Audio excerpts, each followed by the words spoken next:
I would imagine you. We don't get it done. Someone else. I'd like to call tonight's meeting to order. Please stand for the pledge of allegiance. Pledge allegiance to the flag of the United States of America and to the republic for which it stands, one nation, under God, indivisible, with liberty and justice for all. Thank you. Mrs. Marks, Mrs. Powers, here. Mr. Adams, Here. Mr. George, Here. Mr. Christopher, Here. Brother Mary, Here. Mr. Pratt, Here. Mrs. Burton, here. All right. Next, I need a motion to adopt the agenda as presented. Mr. Christopher, second. Mr. Marion, all in favor say aye. Aye. Any opposed? All right. The recognition that we were originally going to do is going to be moved so that people weren't coming out driving this, so slowly. The next is comments from the public, which we do not have any this evening. So next is our consent agenda, and I need a motion to approve the consent agenda as presented. I'll motion. All right. Mr. Pratt, second. Dr. Mary, all in favor say aye. Aye. Any opposed? All right. And next we have our financial reports. Mr. Orr? Good evening, members of the board. Braving the cold weather to come out tonight. It's awesome. In your board packet, you have the financial statements, the investment schedule, revenue report, expenditures, all those things. Accounts payable report.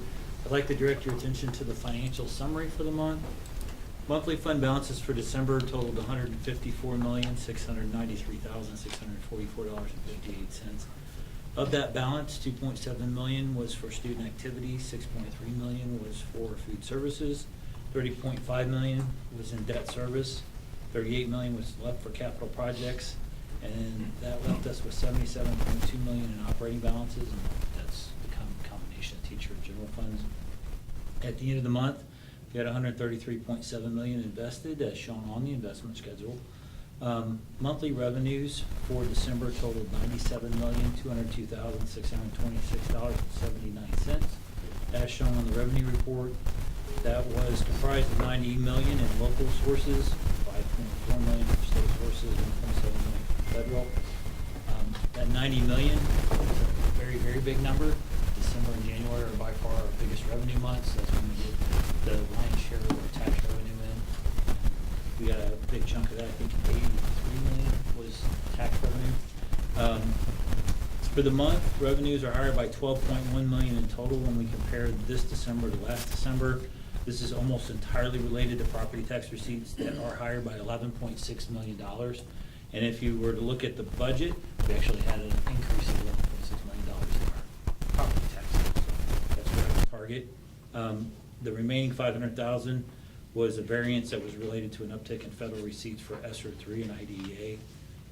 That year-to-date revenues are up by $15.6 million compared to last year at the same time through December. Again, the majority of that increase is driven by local property tax receipts. And we did have we've also had increases for the year in Prop C of $1.4 million and in interest earnings of $2.6 million so far through December. A couple of other noteworthy variances include a $1.5 million reduction in federal food service revenue that was offset by an increase in federal entitlement grant revenues of $1.4 million. The reduction in federal food service really is a decrease in our revenues for food service. They had a much higher reimbursement rate per meal when they had COVID money. That COVID money is now gone, so now we went back to our normal reimbursement rates for food service. So it's not that the food service program is struggling, it's just we did get a lot more money whenever we were had the additional stimulus money. As far as that, I mean, everything else in revenue is about target, about where I would expect it to be for the year right now. Monthly expenses for December totaled $25,871,912.22. As shown in the expense report, payroll-related expenses totaled $19.1 million for the month. Purchase services, $3.8, supplies, $1 million, and construction and capital, $1.9. For the month, spending is up by $2.9 million compared to last December. Changes in salary and benefit costs account for $1.8 million of that 2.9 of that increase. Benefit costs are inflated this year by $578,000. We had an an increase in our workers' comp premiums due to, we had a really bad claim year, and a lot of our, actually had really bad claim year in workers' comp and in property casualty, so both of those increased this year as far as our, we saw that in our premium increases. Looks like I have a big old typo in that second line right there, sorry about that. They were higher than normal. Also, there have been increases in just the overall market rates for insurance across the board. So that's another pressure that's upward on our premiums. Otherwise, all of our salary and benefit costs are in line where we would expect them to be based on what changes were made for staffing and raises and benefit changes for our premiums. Purchase service costs are also up in a few areas, mostly directed at professional development. Jen's been doing a bang-up job and given a lot of professional development this year, which has increased those costs somewhat. Also, our contracted early childhood special ed transportation is up. We're still seeing a slight shortage in some of our bus drivers, so we've contracted out, and we're doing that more in our early childhood, which is nice. We've kind of chosen to do that, and it helps because it's a 100% reimbursed program. So that's costing us a little bit more to provide that transportation, but it will be reimbursed by the state next year. So we're trying to save where we can there. Also, technology services for the new state and data software have driven up our purchase service costs a little bit this year, as have dues and memberships. We've expanded the Leader in Me program to all schools, and that was an additional cost as well.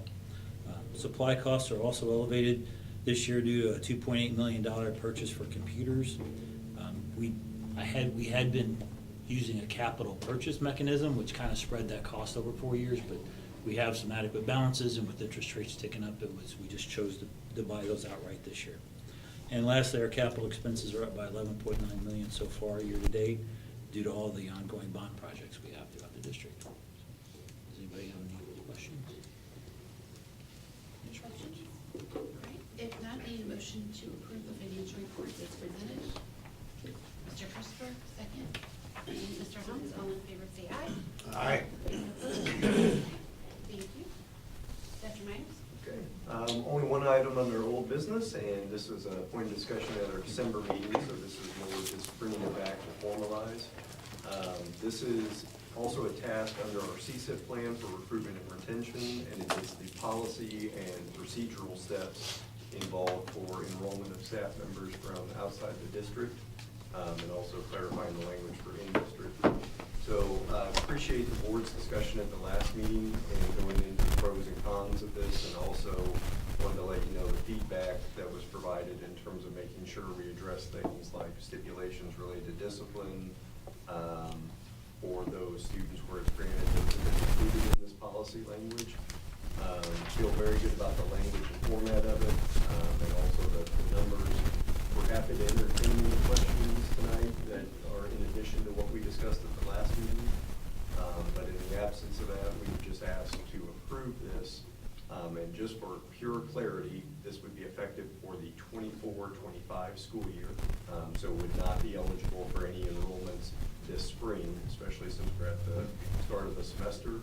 So this would be for approval for 24-25. Any questions? All right, if not, I need a motion to approve the CSIP recruitment and retention enrollment of staff students as presented. Mr. Helms, second. Mr. George, all in favor, say aye. Aye. Any opposed? Thank you. Thank you. Any business? New business, first item under new business is our 2024 computer refresh recommendation. JB does a great job going through this. One thing I think is always helpful to point out before he dives in, and you may have this, and I'm stealing his thunder, what he is going through is just the recommendation of quantity. So the board in any decision tonight is not obligating funds. It's just giving him the opportunity to look at those and begin to pursue the number of units that he wishes to research. Well, I think that pretty much covers it. All I don't right. have any questions. So just to recap, this is just bringing the quantities to you guys. I don't go out for bids or anything like that until you approve the plan as it's stated. We review our 4-year plan every year just to determine what makes the most sense to replace, if there's anything that we can get a little bit more life out of, if there's anything that we can tweak a little bit to try and get the best value for us. So this year, with that in mind, there's 2 things that I will point out. Last year, we started on the elementary technology plan of moving from desktops to interactive TVs. So one thing that's driven our numbers down for this summer, this would have been the summer we would have bought about 700, 800 desktop machines for elementary classrooms. So we're gonna see fewer desktops here, and that's gonna be a significant cost savings. But over the next several years, we're still gonna be purchasing those TVs. That kind of is the offset there. So our budget in a 3-year term is the same, but we're just changing the technology format that we're trying to use. So there's that one piece that brings it down. The other thing is we've been finding that iPads, when we replace them correctly, we're getting 5 years, sometimes 6 years of life on those. So we've taken that into account. Some of the areas that we would have normally replaced this year is actually being deferred till next year. And then again, we'll reevaluate everything again next year and figure out what that next best step is. So with that in mind, this is actually the smallest of our 4 years in the plan. We're at 3672 total. We're covering art labs in the high schools and Chromebooks again for incoming 6th and 9th graders. A few things down at the elementary schools for labs. And then we really want to try out some tough Chromebooks for our Clement Center. We want something that can hold up really good.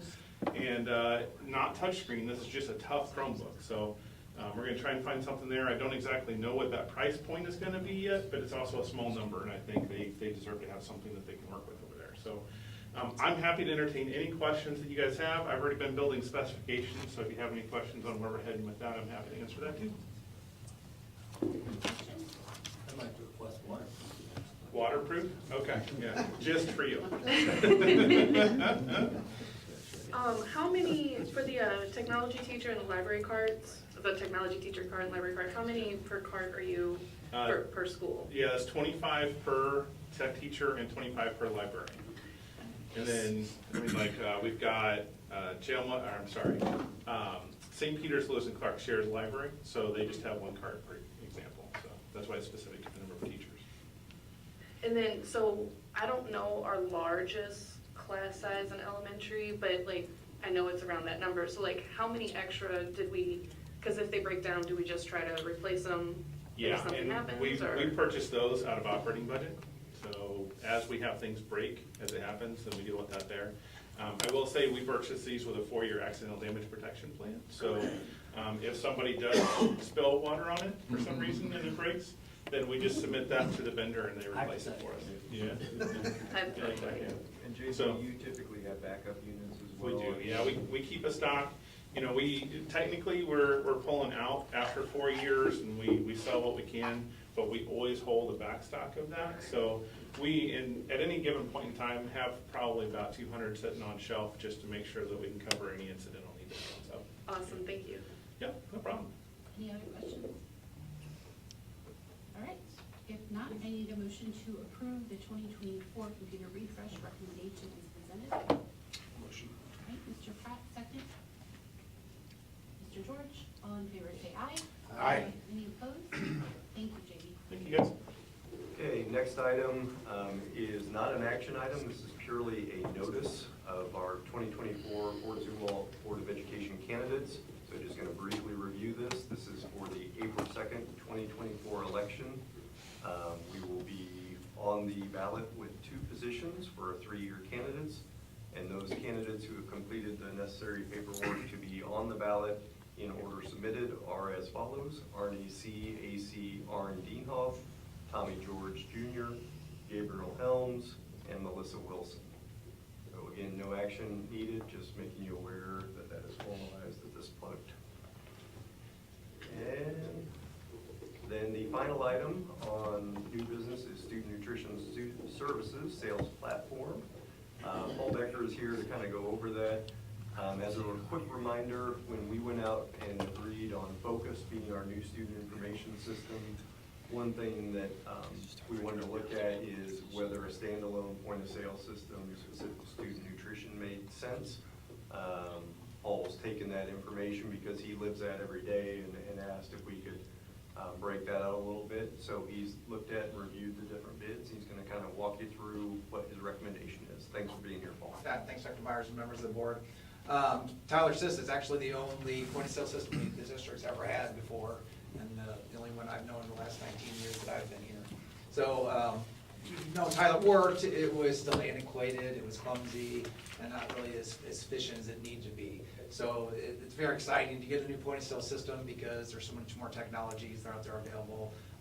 It'll look great for our staff and our parents to have something that I think that's gonna be worth a lot, much better. Any of the systems that you would pick, they're all gonna be an improvement. I looked at 7 different presentations on these point of sales, and I narrowed down to 3 based on what I thought was the best for the district needs. I looked at a number of different areas, including total costs, fees for deposits for credit cards. I looked for the customer experience and implementation, parent experience, looked at food allergies, also lunch counts that we get from the classrooms, as well as the cashier efficiencies. And just to kind of briefly walk you through each one of them so I can explain each one of these areas. The overall cost, lunchtime is actually through Focus. They own the company, they work through them. Their cost is based on how many students enrollment that we have. So if the district is still flatlining on the enrollment or decreases some, that price will go down over the 5-year period. The other 2 systems, Heartland and Harris, their prices is based on how many point of sale stations that we have in the district. So such at a high school, we'll have 4, in our cafeteria, 1 at the coffee shop, and in elementary school, we'll have 1. They charge us per each one of those stations. So the more we would have, they're gonna charge us to increase those costs. Credit card fees, really, it's a wide range of costs for those. Lunchtime is a 2.3% plus a $1 fee. Heartland was a flat $2.75, and Harris was 4.9%. I looked at this saying, I want to make sure we get the lowest cost for our parents who are trying to make lunch deposits. Typically, a family that has a few children in the district might put $20 in each one of their children's accounts. Break it down, what the cost would be, lunchtime is the cheapest, anywhere between that $39 and $74 that people might put the deposits in. Again, that's a cost savings every time they would put their money into that. The $2.75 flat fee really adds up, especially for the small amounts, and it helps out for the very large amounts. And then Harris, again, it's helpful for small amounts, but not helpful for large amounts. So lunchtime was ahead on that one. Next, looking at customer support, Lunchtime to Focus said they have a dedicated person for our account. So when we look at what we need training needs, they'll come out here for 4 days, train us. They would build the system in the spring and start the summer training. Throughout the school year, they would allow us to have any kind of training that we would need over the phone, or if they're on site here to come to talk to us.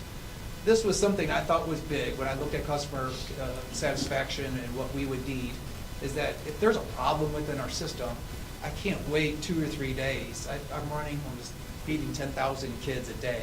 I need answers right away. When I talked to Heartland, they said, it's a priority call, and based on what level you would need.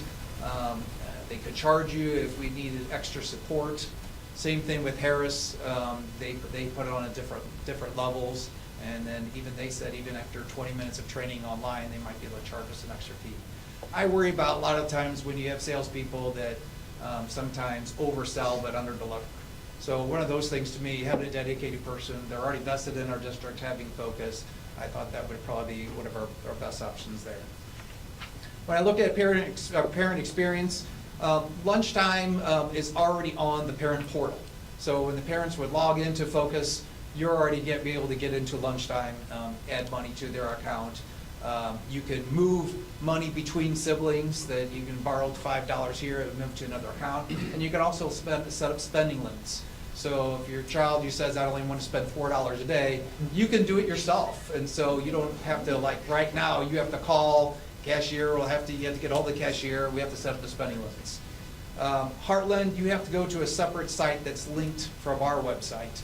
So you would have to go to their website, set up your own account with them. Another aggravation for parents that are already getting new to Focus, but now I have to set up a new deposit website for us to put deposits in the account. They says that there are spending limits they weren't sure if they could do for us, and they cannot transfer money between siblings. Harris, again, another separate from the district that they have to set up the accounts. They were able to set up spending limits, but walking us through the process seems a little clumsy. It didn't seem like it was very straightforward. I needed something real easy for a parent to say, my kid, I only need him to spend so much money at lunch. I get it, it adds up over time. But they were able to move money between siblings. Food allergies, lunchtime, the best part with lunchtime was that it was real time. So when the parent tells the school when they enroll that we have some food allergies, and the nurse enters those food allergies into the system, this pops up in our point of sale system that says that there's a certain ingredient the child's allergic to. We can look at the tray and say, is that ingredient present? Do I need to let the child know they can't have that? So if they would enter it in, it's real time. The other two systems was not real time, and we had to wait for import of that data, and the import set on the schedule.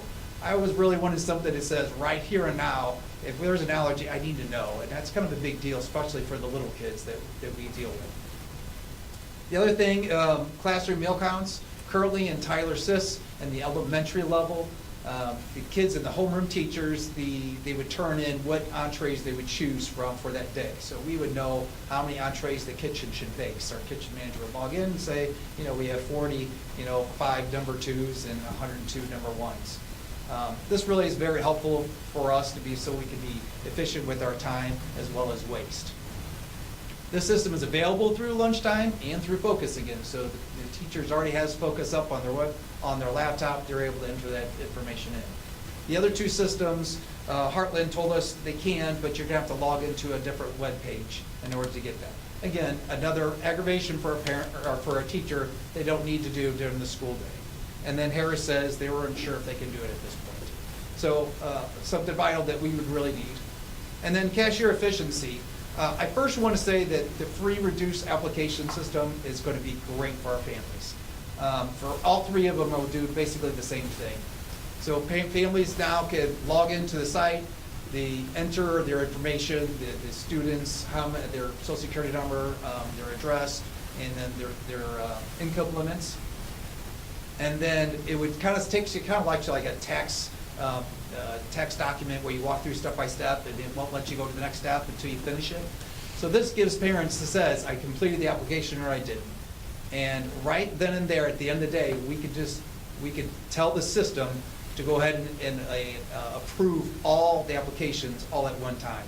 There's no of us going through and double checking, did they fill out each part of this application correctly? How much money did they make? Did it fit within the income guidelines?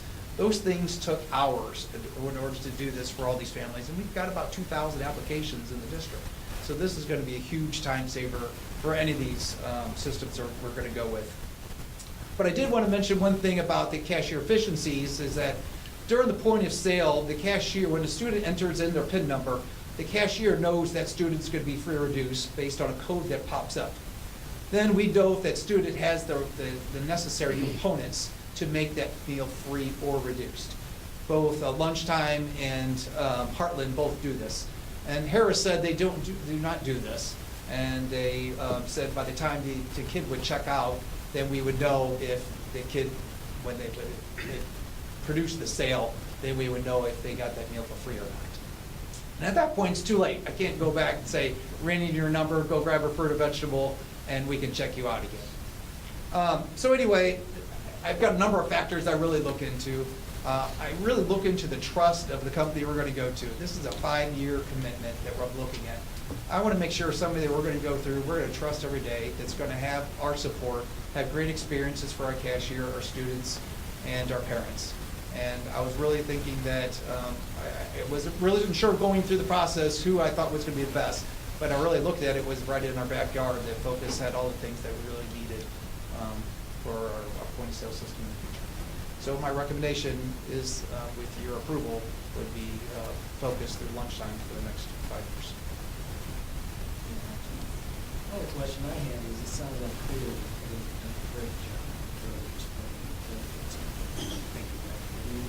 Sounds far above the rest of them, user-friendly and cost to the students.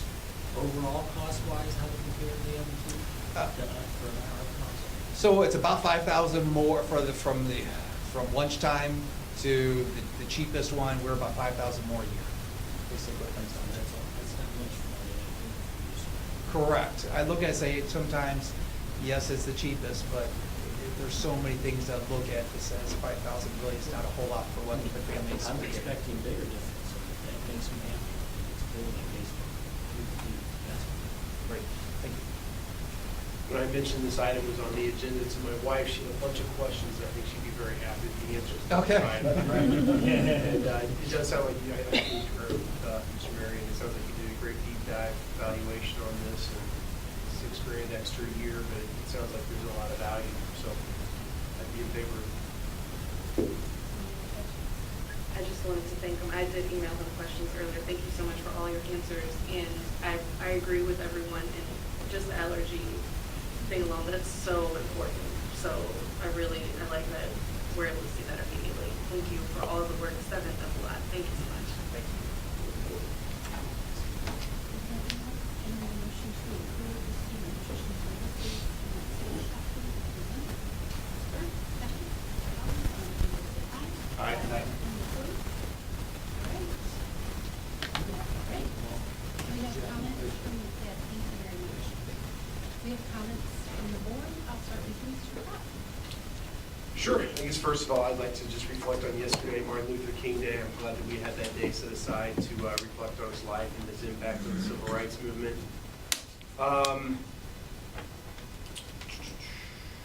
Yeah, one thing I noticed in the consent agenda, it looked like we hired a mechanic. Am I correct on that? So I guess that's recruiting's working, so that's fantastic. And then I guess last I'll leave with this. I just came from my daughter's swim meet. It was senior night at Fort Zumwalt East. They swam against Francis Howell West, beat them, so way to go, girls. But just with senior night thinking, I mean, we're starting a new semester. I guess a message to the seniors. I'm sure we have thousands of them watching right now. But you've got about 4 more months of your high school career. I hope you attack those 4 months academically. Certainly with your activities, as well as your sports, your relationships, and answer your time, enjoy it. So, thank you. I also wanted to say our recruitment efforts are really working. I have permission to share from Mid Rivers Elementary. We are fully staffed right now. So Mr. Musgrove was extremely excited. He presented that at the PTO meeting. He said it's the first time in 2 years that we've been fully staffed, so that is a big, big deal. I'm so glad. I hope more schools are seeing that soon. I also want to say, yay, we have annual the college fairs and career fairs coming up. I hope everything goes well for them. And kindergarten enrollment will be starting March 13th. For any resident 5 years or older on July 31st, 2024. You can visit your school that day between 2 and 7 or just do it online. And the benefit of enrolling early is you connect families with the school staff and resources, and it ensures notification of upcoming events so that you are ready for the first day of kindergarten. And this is for the class of 2037. I know, guys, I know. Thank you. Mr. Helm?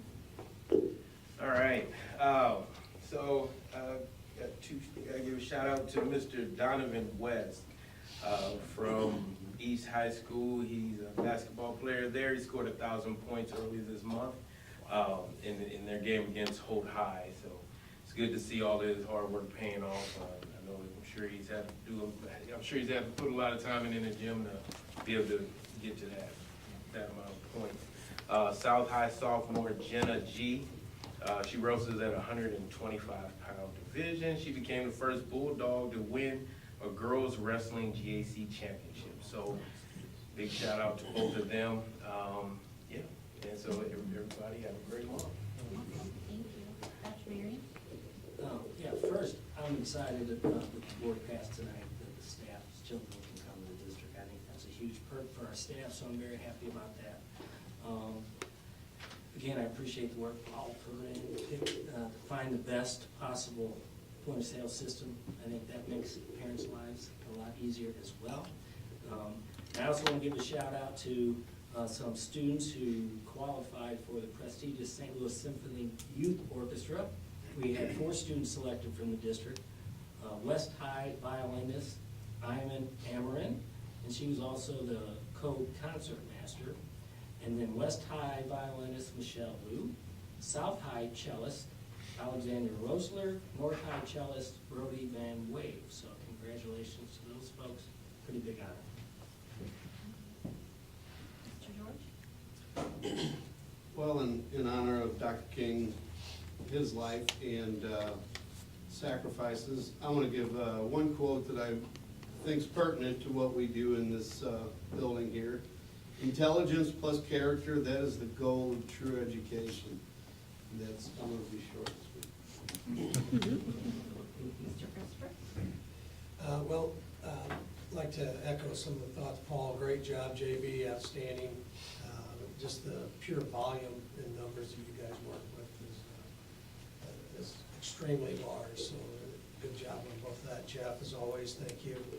Hope everybody had a good holiday season, and students, staff, and parents are recharged, and to have a good spring semester and finish it up, and it's been a solid year so far. So let's keep working hard and striving to finish it off well, and just keep up the good work. All right. I just want to remind everybody to stay nice and warm. The weather is coming up, and to send coats with your children, especially if they're in elementary school, middle school. Good luck with that. I can get mine on to wear shorts. I'm succeeding. And also, I want to remind everybody that the Fort Zumwalt Elementary student artists are on display for the community at the Foundry Art Center. That's in the old part of St. Charles. It's a really cool building. It's a free art show, and it can be viewed during the regular hours through the 27th of this month. So if you can make it, go see it, and St. Charles is a cool place to visit it. You get down there. But I also wanted to shout out to all of our kiddos that went through finals and the teachers who survived it. It was the first for some, but I appreciate all the work and time that went into it. So everybody, please be safe tonight getting home and tomorrow and through the week. And with that, I need a motion to adjourn the meeting.